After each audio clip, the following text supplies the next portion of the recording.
Hello dear student, আজকে আমরা ফুল wave rectifier নিয়ে আলোচনা করব। আমরা আগের ভিডিওতে হাফ ওয়েভ রেকটিফায়ার নিয়ে আলোচনা করেছি। তো হাফ ওয়েভ রেকটিফায়ারের একটা সমস্যা কি, সেখানে কিন্তু পজিটিভ হাফ সাইকেলের জন্য কারেন্ট কন্ডাকশন হয়, নেগেটিভ হাফ সাইকেলের জন্য হয় না। তাহলে আমাদের এমন একটা সিস্টেম দাঁড় করানো উচিত যে আমি যদি কন্টিনিউয়াস কারেন্ট ফ্লো পেতে চাই, সো আমাকে এমন একটা সিস্টেম করতে হবে যেন পজিটিভ এবং নেগেটিভ দুইটা হাফ সাইকেলের জন্যই আমি আউটপুটে কারেন্ট পাই। ওকে, সেই সমস্যাটারই সমাধান করা যায় ফুল ওয়েভ রেকটিফায়ার অথবা ব্রিজ রেকটিফায়ার দিয়ে। এখানে কিন্তু দেখো, এগুলো হলো ডায়োড। ডায়োডগুলো কিন্তু বাস্তবে দেখতে এরকমই। এটা হলো রেজিস্টার, আর এটা একটা আমাদের এসি সাপ্লাই। ওকে, জাস্ট একটা পিকচার রেখেছি। দেখো এখানে প্রথমে এসি কারেন্ট মানে তো দেখতে এরকম, তাই না? This is called AC current. All time কিন্তু এরকম অল্টারনেটিং কারেন্ট ফ্লো হচ্ছে। তার মানে এক সময় কিন্তু এটা পজিটিভ, দ্যাট মিন্স এটা নেগেটিভ, আবার পরক্ষণে এটা নেগেটিভ, দ্যাট মিন্স এটা পজিটিভ, আবার এটা পজিটিভ, এটা নেগেটিভ, এভাবে চলতে থাকবে। এই জন্য দেখো এখানে কিন্তু গ্রিন ব্লু দুই রকমের কারেন্ট কিন্তু সিগন্যাল হচ্ছে। ওকে, এসি সিগন্যাল। যাই হোক, what is the working principal of full wave rectifier or bridge rectifier, সেটা আমরা আজকে ক্লিয়ার হব। তো চলো, ক্লিয়ার হওয়ার জন্য আমাদের নেক্সট স্লাইডে যাই।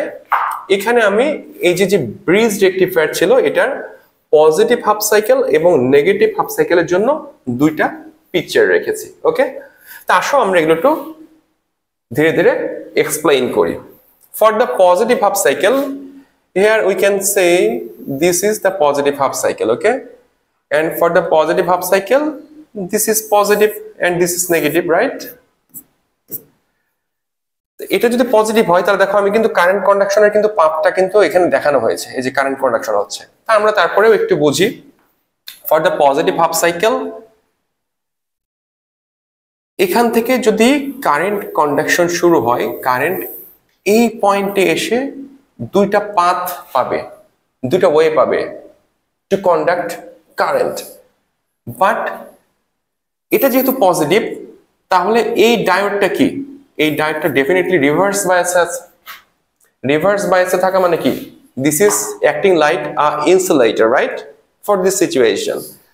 সো কারেন্ট এইদিকে কন্ডাকশন হবে না, কারেন্ট কিন্তু এই দিক দিয়ে চলে যাবে, কারণ এটা ফরওয়ার্ড বায়াসে আছে। এই ডায়োডের যে এদিকে পি এদিকে এন, ডায়োড মানে কি? এটা পি এটা এন না, এটা একটা ডায়োডের পিকচার, যেটা সিম্বল।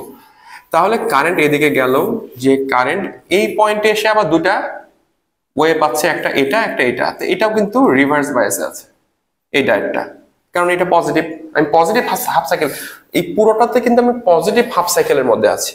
ওকে, তার মানে স্টার্টিং হয়েছে পজিটিভ থেকে। তাহলে কারেন্ট এদিক দিয়ে যাবে, যে এই লোডের মধ্য দিয়ে এইভাবে আসবে, এইভাবে আসবে, এখানে এসে কারেন্ট কিন্তু এদিকে যেতে পারবে না। কেন? কারণ এদিকে তো কারেন্ট ফ্লো হচ্ছে। তাহলে এই ডায়োডটা কিন্তু আবার ফরওয়ার্ড বায়াসে আছে, তার মানে কারেন্টটা এইদিকে যাবে, যে এইভাবে এই যে কারেন্টের কিন্তু ফ্লো কমপ্লিট হয়ে গেল, একটা সাইকেল কমপ্লিট হয়ে গেল। তো for the positive half cycle, input current যদি এটা হয়, তাহলে এখানে আমি আউটপুট কারেন্ট কোনটা পাবো? আউটপুট কারেন্ট এরকম পাবো। ক্লিয়ার এতটুকু for the positive half cycle. Now for the negative half cycle, তার মানে কি আমি এই যে এতটুকুনি আলোচনা করছি এখন for the negative half cycle. তাহলে কি উপরে নেগেটিভ নিচে পজিটিভ? যেহেতু পজিটিভ হাফ সাইকেলের জন্য আমি উপরে পজিটিভ নিচে নেগেটিভ ধরেছিলাম, তাহলে নেগেটিভ হাফ সাইকেলের জন্য তোমাকে অবশ্যই উপরে নেগেটিভ নিচে পজিটিভ ধরতে হবে। সরি। তাহলে এখন কারেন্ট কন্ডাকশন হবে এই দিক দিয়ে। তাহলে এই দিক দিয়ে কারেন্ট এখানে যে এই পয়েন্টে এসে দুইটা ওয়ে পাচ্ছে, দিস ইজ রিভার্স বায়াসড, কারণ এটা পজিটিভ। তাহলে কারেন্ট এই দিক দিয়ে যাবে, এটা ফরওয়ার্ড বায়াসে আছে। এখানে এসে কিন্তু এটাও রিভার্স বায়াসের দিকে যাবে না, তাহলে কারেন্ট কিন্তু এই দিক দিয়ে এভাবে যাবে। তারপরে এখানে এসে কারেন্ট কি দুটো রাস্তা পেলো, তো এখানে তো কারেন্ট একটাতে কন্ডাকশন হয়েছে, তাহলে এটা এসে কিন্তু কারেন্ট এই দিক দিয়ে চলে যাবে, যে এই যে সাইকেল কমপ্লিট হয়ে গেল।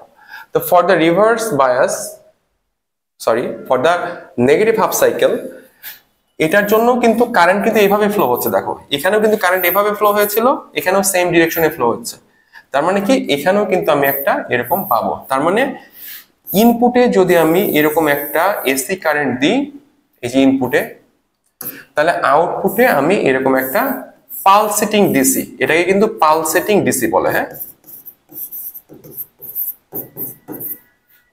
মানে কি কিছুটা ওয়েভ আছে কিন্তু ডিসি কিন্তু, কারণ এটা কি সেম ডিরেকশন আছে সবগুলো, অপোজিট ডিরেকশনে কিন্তু নেই। কিন্তু ইনপুট সিগন্যালে কি ছিল, ইনপুট সিগন্যালটা কিন্তু অপোজিট ডিরেকশন ছিল না, এটা এইদিকে, এটা এইদিকে, আবার এটা এইদিকে, এইভাবে ছিল। কিন্তু আউটপুটে কিন্তু প্রত্যেকটা সাইকেল সেম ডিরেকশন আছে। তারপরে এটাকে আমরা ক্যাপাসিটরের মাধ্যমে ফিল্টারিং করে একদম ডিরেক্ট স্ট্রেট লাইন বানিয়ে দিতে পারি, সেটা তো আমাদের সিলেবাসের বাইরে। তাহলে এই ছিল একদম কমপ্লিট একটা explanation for the bridge rectification or full wave bridge rectifier. Okay, পরীক্ষাতে যদি চলে আসে তাহলে ফার্স্ট অফ অল কি করতে হবে, আমাদের এই সার্কিটটা দাগাতে হবে। এই দুটা সার্কিট দাগানোর দরকার নেই, একটা সার্কিট দাগালে হবে। একটা সার্কিট দাগিয়ে তুমি বলবা যে এরকম ব্যাপার, for the positive half cycle this ডায়োডের তুমি পয়েন্ট দাও D1, এটা D2, এটা D3, এটা D4, বা তোমার ইচ্ছা মতো ডায়োডের তুমি নাম দিলা। দেওয়ার পরে তুমি জাস্ট এক্সপ্লানেশনটা এভাবে দেবা, for the positive half cycle this is positive, this is negative, so the D1 will be in forward bias and D3 is forward bias, so that this current will flow by the load resistor. And for the negative half cycle we can see the D4 and D3, এখানে D3 আছে বা তুমি একটা নাম যেটা বললা, these two diodes are in forward bias, so for this half cycle the current is also conducting by the load resistor.